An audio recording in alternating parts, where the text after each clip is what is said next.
You search for how to buy shares of Electromagnetic Geoservices ASA, a marine electromagnetic and geophysical survey company listed on Euronext under the ticker EMGS.OL.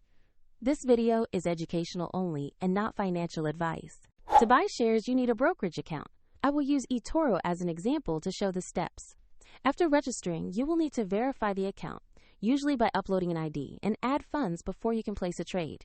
Use the platform search bar and type the ticker EMGS.OL to find Electromagnetic Geoservices ASA. Make sure the result matches the Euronext listing before you proceed.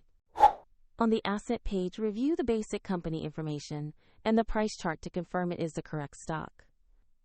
Check that the exchange shows Euronext and the ticker EMGS.OL for accuracy. To place an order, click Invest.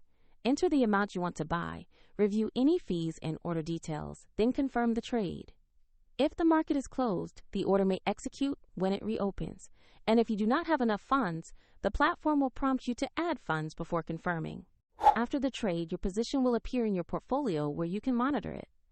A link to eToro is in the description if you want to follow the same example.